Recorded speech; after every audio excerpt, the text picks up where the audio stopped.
Phoenix is forgotten, and so is this movie, because I was the only one in my theater seeing it on opening day, ladies and gentlemen.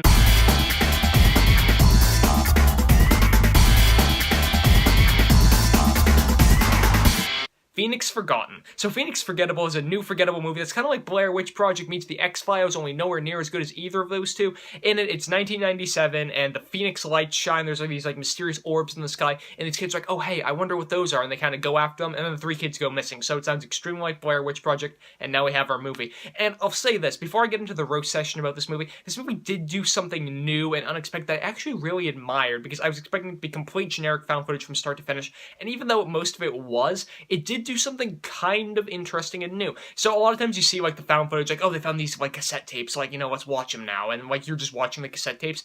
In this movie, instead of just finding the cassette tapes and playing them in front of you to watch, one of the kids who goes missing has a sister, and the sister in 2017 like has the cassette tapes and is trying to piece them together for a documentary. So seeing her in a found footage style trying to piece together her documentary was actually interesting and a new spin on the found footage genre, because you usually don't see the movie being put together that you're watching. So seeing her like do interviews in the present day was actually kind of fascinating and something new and kind of fresh for the found footage genre that I actually appreciated. Other than that, though, there wasn't anything new or fresh for the found footage genre that I appreciated. Everything after that was just complete generic trash that really didn't have any place on screen, ever. So, yeah, again, the premise of this movie, these three kids see the Phoenix lights and they go to investigate and they go missing. And that's the entire... Okay, the first problem with this movie, other than the fact that it's generic, is that there's no suspense being built. So throughout the first two acts, you're, like, getting to know who these characters are, and they're like, oh, they're going around, they're conducting interviews, they're like, oh, hey, what do you think happened to the Phoenix lights?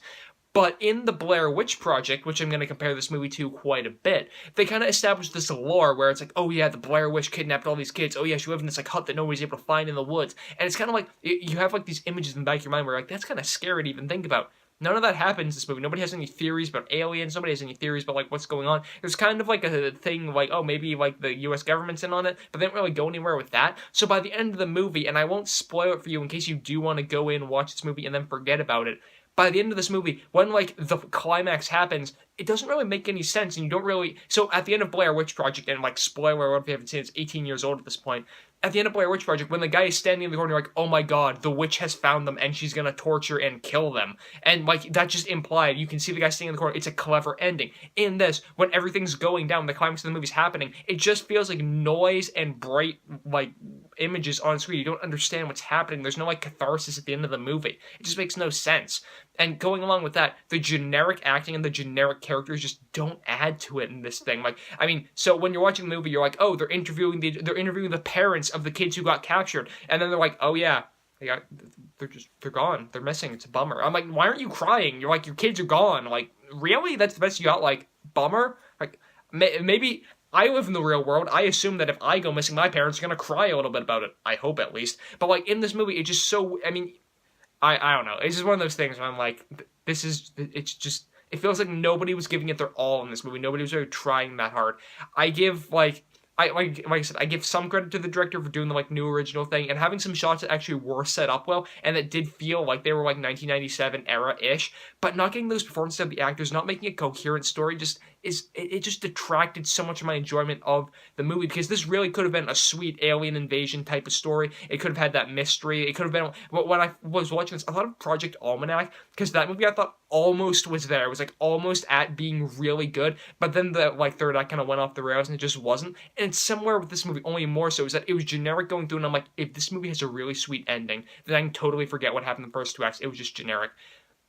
The third act was worse than the first two, though, in that it just didn't make any sense. No suspense was built throughout, and I just didn't care about anything by the end. So, in the end, I like this less than Project Almanac. I like it a lot less than Blair Witch Project or Blair Witch, and it's just another one of those found footage movies that really just... We're past this point, 2017, so I'm going to give Phoenix Forgettable a C-. It's not something you guys have to check out. If you're, like, really interested in it, then, like, maybe go for it, but, like, Alright guys, those are just my thoughts on Phoenix Forgotten, though. Be sure to leave yours in the comment section down below. You guys can follow me on Twitter. I am at John. I'm making you guys go over to mymoviethoughts.com or subscribe to this channel for tons more posts from me. You guys can like this video, comment on it, share it with some friends. I am John Hayeck, and as always, thank you guys so much for watching.